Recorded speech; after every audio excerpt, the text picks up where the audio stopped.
Hello makers, this is one of my projects for the Halloween 2024 Idea-ology release. And so very quickly, some of the things that you're going to need if you want to make this project, you're going to need an Idea-ology vignette divided drawer. They're a little bit deeper than the trays and a little thinner than the trays. And they have the 2 dividers to make 3 sections. I'm going to be using it as a treat holder, and I will be taking the dividers out. You need a pillow box die, and I am using the one from the Vault. It's a great, perfect size for what I need. So I'm using the pillow box from the Vault Chapter 1 release. And I'm also using the little card or window die that comes with it so that I can cut out windows of my pillow box. And I'm going to be cutting these out of the glittery Plaid Kraft-stock. So this is what it looks like. It's called Halloween Sparkle Plaid, and I'm going to talk about it in a second, but this is what I'm going to be making out of them are the pillow boxes. And so I'm using the card to cut a window out of my pillow box, and then I'm backing it. And so I'm backing it with the transparencies. So the transparencies have several things in them. They have some bat wings, which I might choose to use as well. But they have bat wings. They have these cracked windows that are colored this year. Last year they were clear. This year they look like they've been alcohol inked. So I might use some of these. But the ones that I'm definitely using are the spiderweb transparencies. And so I cut them out with the die, and I use those so that I can put some candies in there and they won't fall out. Now on the front, I can use the bat wings if I want. That's a possibility. And then put a small paper doll on there. That would be very cute. So I may do that. I also pulled from these are the moth transparencies, or transparent moths. And there are 2 sizes. So there are these really big sizes, and then there's a smaller size, and then there's the medium size. And so I pulled the medium size, if I can get it. I pulled a bunch of the medium size moths, and I'm thinking of putting them on my pill boxes. So I think that looks great, and I think it matches really well with the sparkle plaid paper, so that's great. So I have those kind of just sitting over here, but I could also use those bat wings from the Halloween Transparencies as well. And then the sparkle paper, like I said, there are 4 different styles. So 2 of them are a little brighter. So there's the big orange plaid, and then there's the diagonal orange plaid. You get 5 pieces of each. And then there is the big kind of blackish grayish plaid, and then the diagonal plaid, which is what I made this box out of, is that diagonal plaid. So I'm going to be using this definitely to make the pillow boxes, but I also might use it, maybe the brighter ones, to cover the box.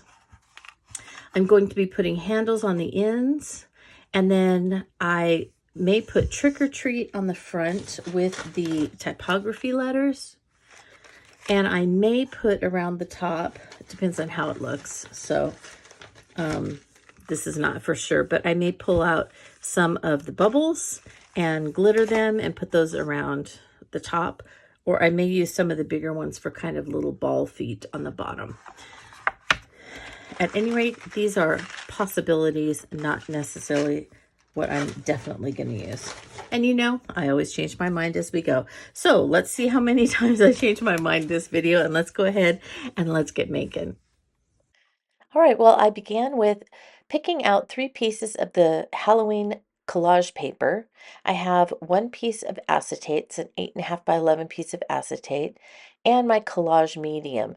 So I'm brushing on a nice layer of collage medium there on the acetate, and I laid my collage paper in it, and I'm going over the top with another layer, and then there I'm just pressing out any wrinkles or any bubbles. And so I'm going to do that to a couple pieces of the collage paper. I'm using these that I'm going to cut pieces big enough to go behind the windows that I cut out of the pillow box. And so I'm doing the same for these. While that's drying, I went through the transparencies and I'm cutting pieces that will be a little bit bigger than that opening that I cut on the pillow box so that I can place these behind it.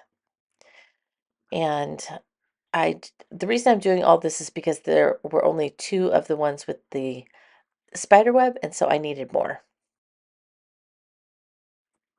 Now it's time to cover the box. You can see that I pulled those out, and so I have measured the long side and the short side, and I have measured the outside long side and the outside short side.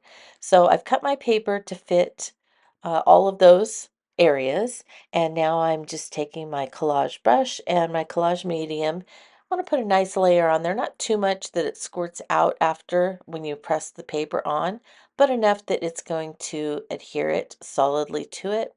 Usually press down, I wipe any excess off with my Inky Binky, and then I'll usually go over it a couple of times with my hands or a bone folder or something like that to make sure that it's pressed down and there's good connection between the collage medium and the paper and where it's going to sit. So even though I pulled out those drawers, you can see that the paper covers up those sections where the drawers fit in. And so it just looks like one solid piece. So that's an easy way to cover that up. And just like that, you have your box covered. It's pretty simple. And you can see there I'm going in with my bone folder, and I also went in with my Inky Binky and took out any excess collage medium. But I don't like that rough edge of the drawer. So I went in and got some of the design trims. They're also part of the Idea-ology line. This is some everyday design trims, and it's the white dots on the black 1/4 inch design trim. And I always put down just that little bit of collage medium on the lip, and then I put the design trim down and press it into it, trim off the edges, and you have a nice finished look in just a couple of minutes. So I really love the design trim and I hope it stays around for a long time. All right, time to put together those pillow boxes. So I went through ahead of time and I put double-sided tape all around the window. And as I said earlier, I cut these pieces to be bigger than the window so I could stick those down over the opening. And then I put a piece of double-sided tape on each flap. And then you can see I'm just folding the pieces over. And that's really all there is to it, to putting those pillow boxes together. They just go together so quickly. So I had, put the tape on ahead of time. And this part went so fast once I had gotten the tape on. Now you can see me there. I'm rubbing any excess tape that was kind of sticking out because I don't want it to stick to whatever I put inside. But there you go. I just keep pulling that tape off the flap, lining up the straight side of the other piece, and there you go. Another box finished very quickly. So I just continued to do this, and it's just kind of relaxing, I thought. I just put something on that I wanted to watch on TV and just kept going through and putting all my boxes together. So I put together 9 boxes for this treat drawer. And so you can see I needed to have 9 transparencies available for that. And so that's why I was struggling to make sure that I had enough with the ones from Idea-ology and then the ones that I made with the collage medium.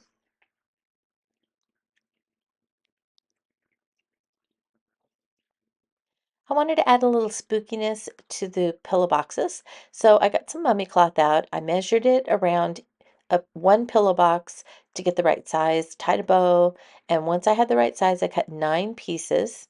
And you can see that I'm putting them in a plastic Ziploc bag. I sprayed it with some water, and now I'm spraying it with hickory smoke and pumice Stone Distress Spray Stain. And once I got those all sprayed into the bag, I'm cleaning up a little bit because this is messy work. And I'm trying to make it less messy, but still need to clean up as you go along. So I have it sealed, and I am kind of massaging that spray stain into the mummy cloth. It does not like to soak in the spray stains, so I have to keep spraying water, and then sometimes I even have to spray more spray stain as I'm working through this, but I'm just trying to make sure that I am getting stain on all the parts the best I can see through that bag. And then once I feel like I have gotten it sufficiently soaked through with color, I'm going to go ahead and dump it out on some paper towels and then press paper towels over the top of it to get out the excess moisture so that I can dry it with my heat tool fairly quickly. I do notice at that point that I missed a couple spots, so I just do some direct spraying, mop that up, get out my heat tool, and I'm done. Well, I did it again. I forgot to hit play and didn't show you how I did all this. So I'll tell you again. I got the largest of the bubbles, and there are only 2 in each pack. So these are from 2 packs of bubbles that I have, and I needed 4. So I got the largest ones. I put them in one of these little condiment cups. They come with lids, and I buy them in a pack of like 10 from the Dollar Tree. So I put the bubbles in here. I took my pitch black alcohol ink and I put about 5 drops in. I put the lid on and I just swirled it until they were covered with black alcohol ink. Now you can kind of still see through them a little bit, and that's fine. I'm going to be covering them with some glitter. So that was the next thing that I did. I watched one of Tim Holtz demos. Probably one of the either Easter ones or the Christmas holiday ones. And anyway, he's always making from the rock candy distress glitter that's clear. He's always making colored glitter out of it with alcohol inks. And he oftentimes mixes them up in the ice resin with the little spoons. So I bought some and I haven't used them yet. So today was my first time to use them. So I took the little mixing cup and the spoon and I put some clear. So I have some more up here. Let me grab it. I have a bunch of it. So the rock candy crystal clear glitter. And so I took some of that. I poured it into the cup, and then I put some pitch black alcohol ink in and a little bit of mushroom alcohol ink in. And then I mixed it around and stirred it and let it kind of get all over.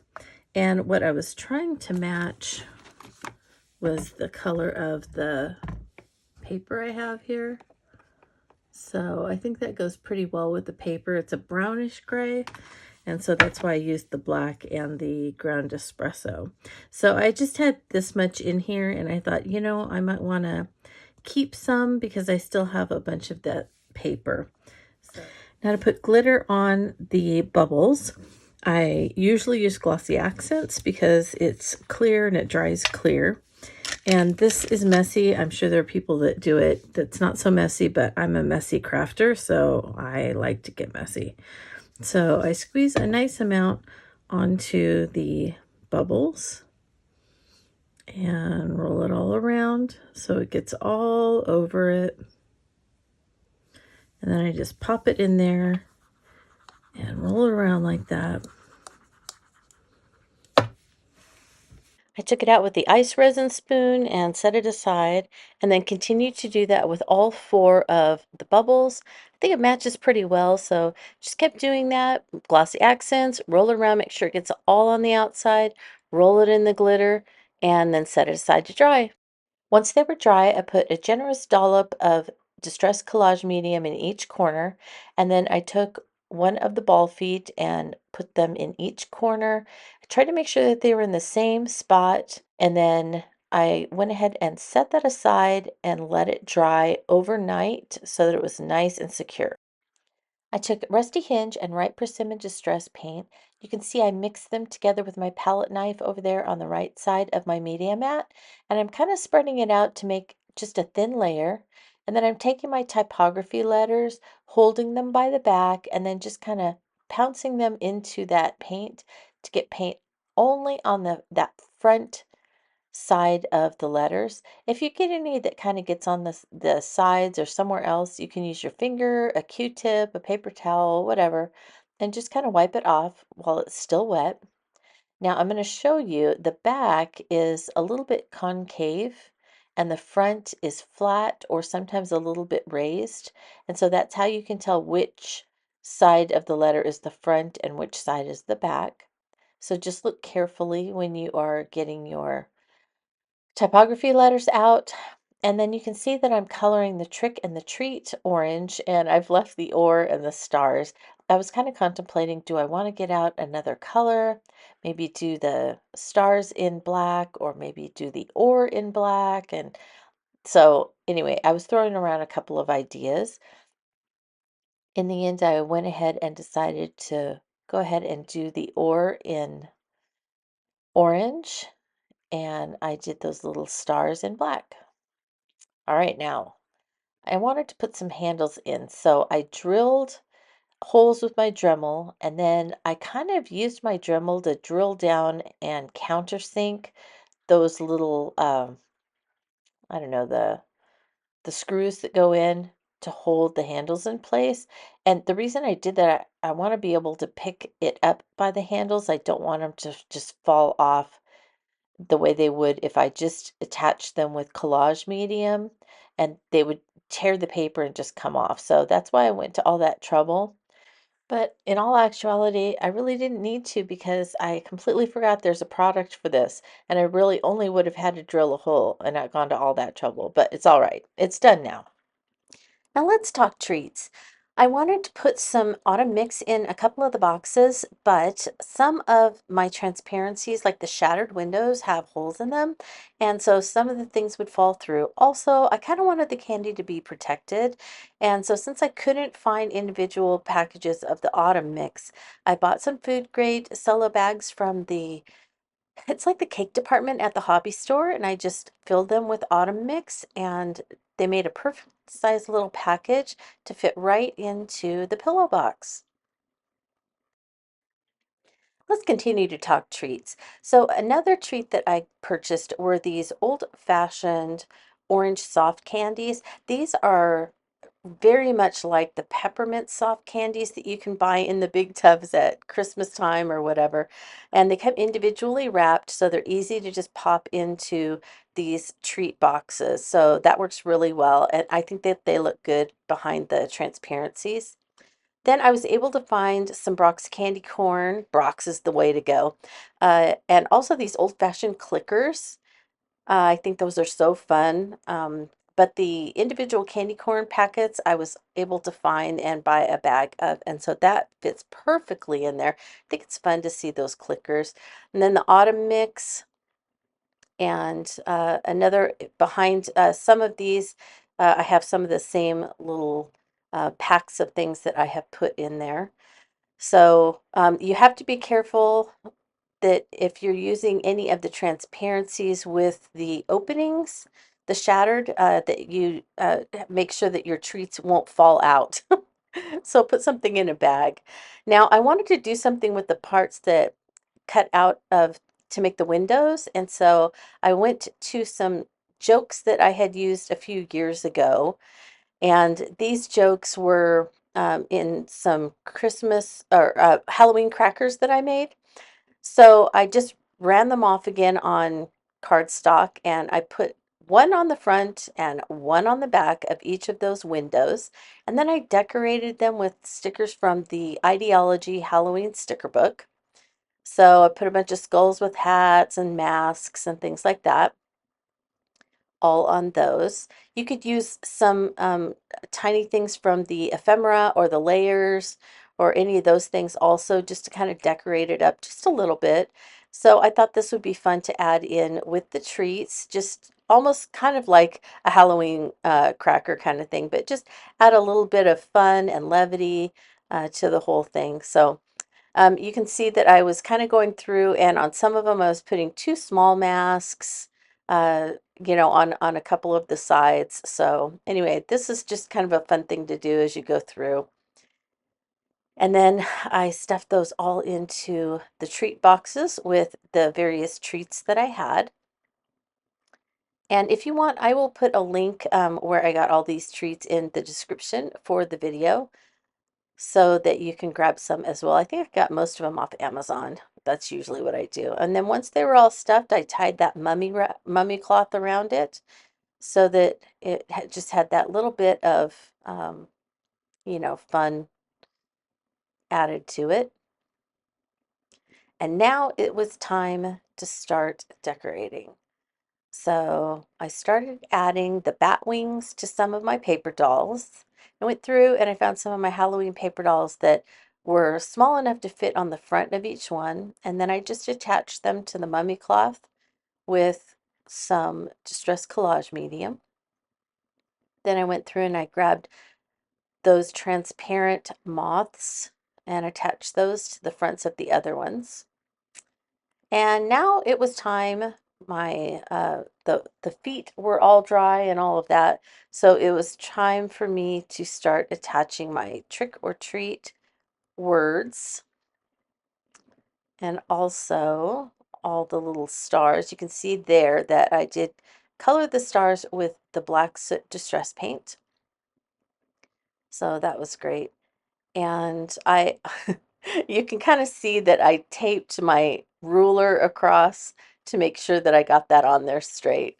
I've got all the letters and the 2 stars stuck down, so they're finishing drying. I have the candy attached, and I actually sliced it with my craft knife so that it didn't stick out as much. So I have those attached all with Distress Collage Medium.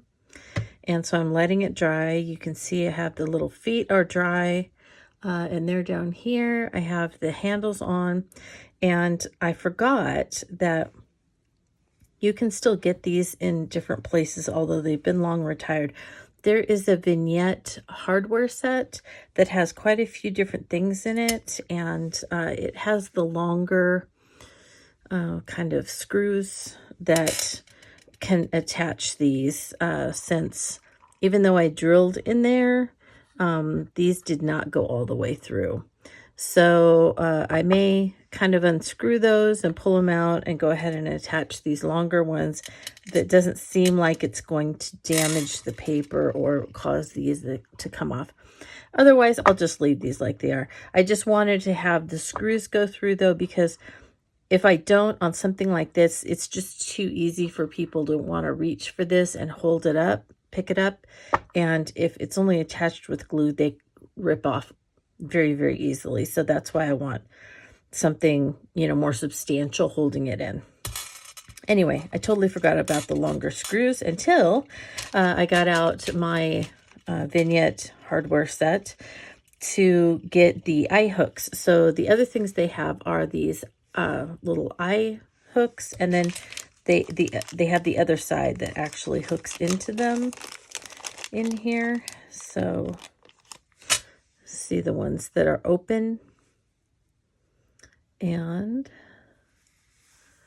so you can put this one with the opening in one side, and then the one with the closed in something else. Then you can kind of hang them like that if you need to, or attach them that way. So I'm not doing that. I thought it would be fun to do just a little bit of, kind of a charm thing on a few of these. So like, it won't really work with the ones with the people, but the ones with the moths, I can attach like that. And I just thought that would be a cute little charm attachment with these little word tags from this year. So what I did was pulled out 3 of the little eye hooks. Now you can get these at a hardware store too, but you just want the really, really tiny ones.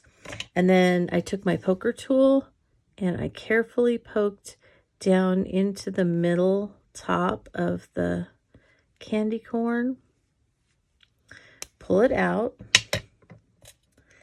And then I put this in there, and then I just pushed and turned to get this to go into the candy corn.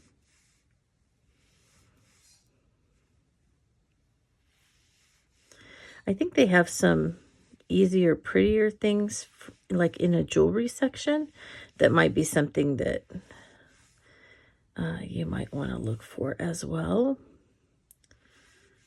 They're thinner and not as industrial looking, but that's okay because it really goes with the Idea-ology look. There we go. That's all I did. And then I just put, as you can see, I put one of the Idea-ology jump rings through there.